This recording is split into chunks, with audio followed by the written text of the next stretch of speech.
Even after being brutally sliced up, Dogma refuses to drop dead, dragging his bleeding body toward the dark sea. Vikir calmly walks down the bloody shoreline, keeping his eyes on his target as the mutated demon tries to escape into the waves. Dogma desperately clings to life, refusing to accept his end after surviving this long. Delusional to the very end, the demon convinces himself that the abyss is his personal stage, where he is destined to be the main character. But his delusions instantly shatter when he catches sight of Vikir standing at the edge of the water like a harbinger of absolute death. Panicking, Dogma dives deep into the black ocean, planning to swim away, find another island, and slowly rebuild his power. But as he swims deeper, he is suddenly paralyzed by pure terror. Back on the shore, Vikir senses a massive disturbance and demands to know why Decarabia never warned him about the predators in this sea. A sweating Decarabia quickly points out that nothing is supposed to survive in the toxic Black Sea, suddenly realizing that something impossible is happening. Vikir realizes they are not alone. A massive, unknown terror is lurking right beneath the dark waves. Just as Dogma tries to swim away, a giant shadow looms from the abyss, and massive, terrifying tentacles burst out of the dark water. This sudden, violent explosion of water leaves both the Baskerville triplets and Vikir stunned. Without a shred of mercy, the massive sea beast instantly tears the mutated Dogma into floating, bloody pieces, ending his villain arc in a split second. The colossal tentacles thrash violently, whipping up a massive storm of waves that forces Vikir to shield himself against the crashing ocean.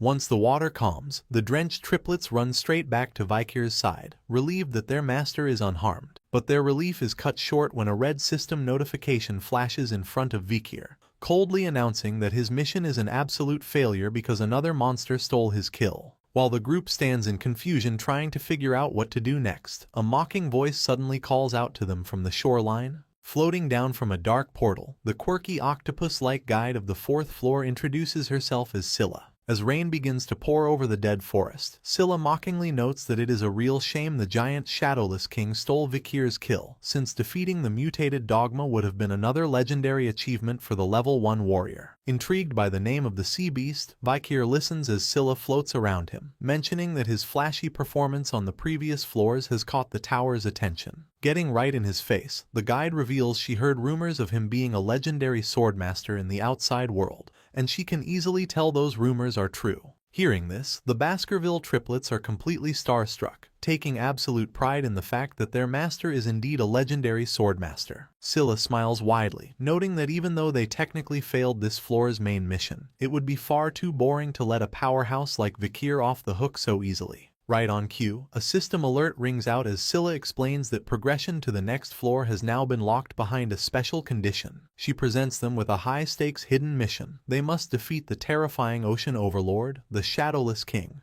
and seize the tree's sap fountain. The triplets immediately panic, shouting that the system is basically ordering them to commit suicide by demanding they hunt such a colossal nightmare. Unbothered by their cries, Scylla smugly explains that the tower had to auto-adjust the floor's difficulty to maintain a proper balance for an absurdly overpowered challenger like Vikir. With a loud chime, the system officially starts a strict 24-hour countdown for the hidden quest. Floating over a silent, intensely focused Vikir, Scylla mockingly wishes them luck before bidding them a casual farewell. The guide instantly vanishes into thin air, leaving one of the triplets furious that she threw them into a death trap without leaving behind a single item or buff to help. Once Scylla is gone, Decarabia speaks up, noting that they have clearly made some petty enemies among the tower's managers. Vikir quietly agrees, realizing that the system is actively trying to screw him over. Gathering around a small campfire to rest, Vikir deduces that the entity that effortlessly devoured Dogma is indeed the Shadowless King.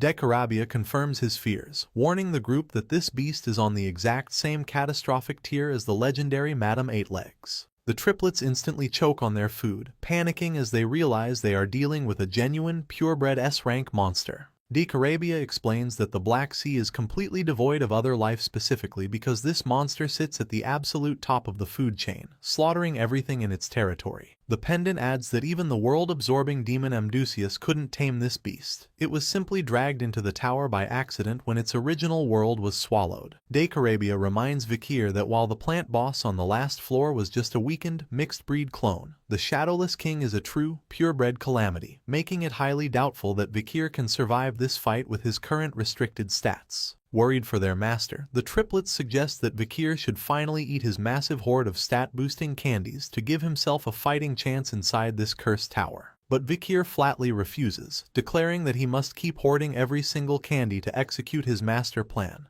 leaving absolutely no room for waste. Refusing to take any shortcuts, Vikir commands Decorabia to follow him as he heads out into the pouring rain to prepare for the hunt. The triplets are left behind in absolute awe, staring in stunned silence at their master. While the rain pours outside, the exhausted triplets finally pass out from sheer fatigue. Meanwhile, deep in the dark, rainy woods, a mysterious silhouette quietly slips through the shadows. It turns out Vikir has activated his cheat-tier artifact, the picaresque mask, transforming himself into a harmless-looking little hound. Vikir reflects on how incredibly broken this artifact is, as transforming fully restores his drained stamina and depleted aura after his brutal battles. On top of that, the mask has a dark passive effect, killing enemies while disguise still boosts his permanent stats, which was his ultimate training method in his past life. Looking up at the ticking countdown, the tiny hound checks the remaining time for his hidden hunt. He admits that while he easily handled the plant boss thanks to his regression knowledge, he has never once encountered the Shadowless King, not even during the apocalyptic future. Since there are zero records of this beast in his past life's memories, he realizes it is a completely undocumented threat that never made it to the surface world. Instead of backing down, Vikir just grins, feeling the thrill of a true, unpredictable hunt that takes him right back to his assassin roots. He firmly believes that every beast, no matter how legendary, has exploitable habits and weaknesses, meaning he can absolutely put this monster down.